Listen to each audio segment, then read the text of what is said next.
Member for Shuswap. Well, thank you, Mr. Speaker. It's great to be back in the legislature once again, and I'm honored to be able to rise and respond to the statement put forward by my colleague from across the way.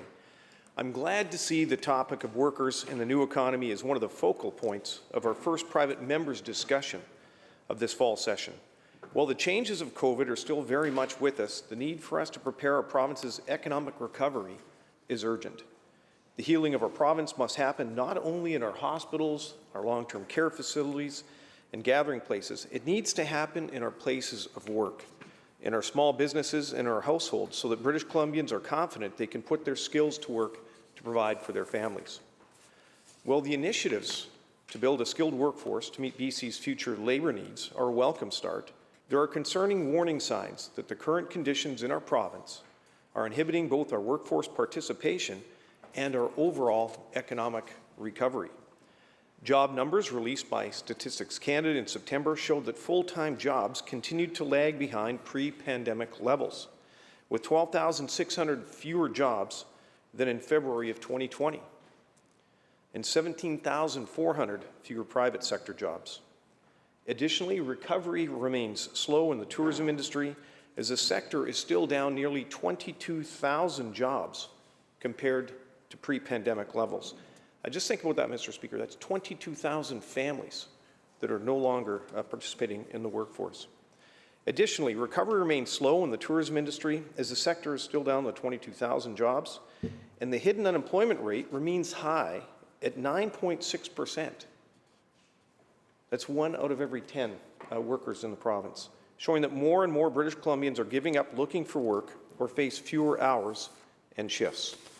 The reality is that workers in many industries feel that they don't have access to the basic supports and necessities that will allow them to enter or to re-enter the workforce.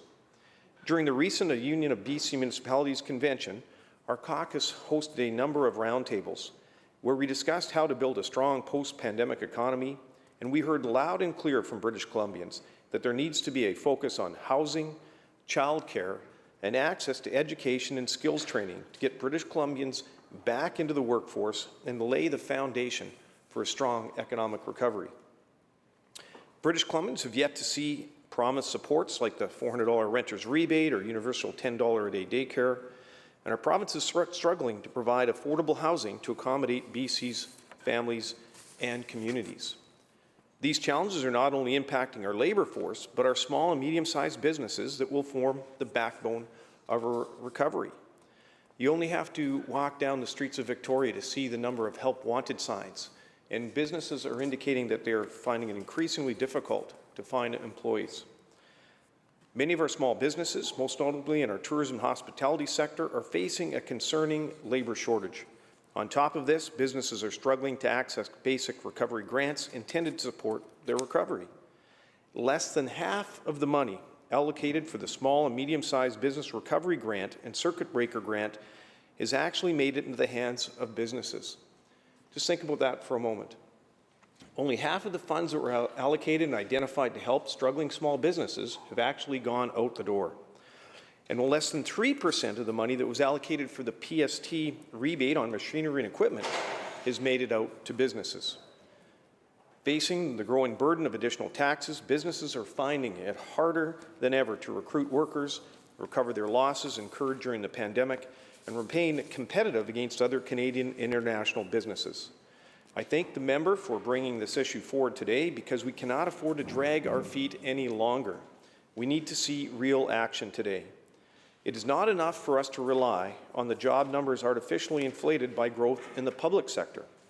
We need a private sector-focused jobs plan that will truly prepare our workforce for the future, and we need an economic recovery plan that will offer BC businesses and families the supports they need to generate jobs and move our province's economy moving forward. Only then will we see our province make a full recovery and transition to the new economy. Thank you, Mr. Speaker.